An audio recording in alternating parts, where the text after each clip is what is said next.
भारत में सरकारी नौकरी करने वाले हर व्यक्ति का सपना होता है कि सेवानिवृत्ति के बाद उसका जीवन आर्थिक रूप से सुरक्षित रहे। लंबे समय से चली आ रही इस मांग को अब मजबूती मिली है। केंद्र सरकार ने घोषणा की है कि पुरानी पेंशन योजना ओपीएस को 2026 से चरणबद्ध तरीके से लागू किया जाएगा।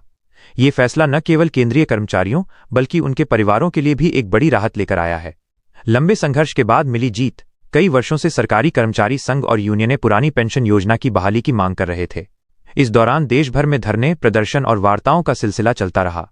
हालांकि पहले इस मुद्दे पर कोई ठोस निर्णय नहीं हो पा रहा था, लेकिन अब सरकार ने इसे स्वीकार करते हुए कर्मचारियों को आशा की नई किरण दी है।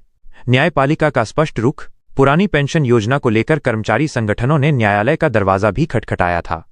सर्वोच्च न्यायालय ने इस मामले पर टिप्पणी करते हुए कहा कि पेंशन केवल वेतन का हिस्सा नहीं है, बल्कि ये कर्मचारियों की भविष्य की आर्थिक सुरक्षा का मूल अधिकार है। इस न्यायिक दृष्टिकोण ने सरकार को सकारात्मक रुख अपनाने के लिए प्रेरित किया।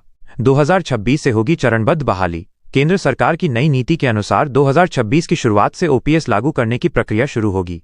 इसका अर्थ ये है कि सेवानिवृत्त कर्मचारियों को फिर से नियमित पेंशन का लाभ मिलेगा।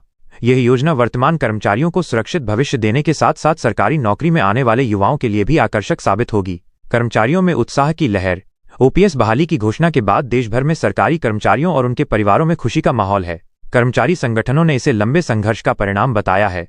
उनका मानना है कि ये फैसला कर्मचारियों की आर्थिक सुरक्षा और सम्मानजनक जीवन सुनिश्चित करने में अहम भूमिका निभाएगा। आर्थिक सुरक्षा की दिशा में बड़ा कदम।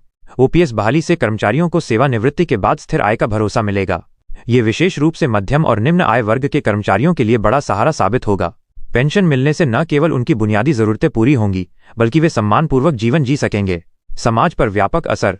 पुरानी पेंशन योजना की बहाली का असर केवल कर्मचारियों तक सीमित नहीं रहेगा। आर्थिक रूप से सुरक्षित कर्मचारी अपने परिवार और समाज के विकास में अधिक योगदान कर पाएंगे। ये फैसला सरकार की कर्मचारी कल्याण नीति को मजबूत करता है और भविष्य की योजनाओं के लिए सकारात्मक संकेत देता है। आगे की राह और अपेक्षाएं। अब सभी की नजर इस बात पर है कि सरकार ओपीएस को किस तरह प्रभावी तरीके से लागू करती है। कर्मचारी संगठन चाहते हैं कि नीति के सभी पहलुओं को जल्द स्पष्ट किया जाए ताकि भ्रम की स्थिति न बने।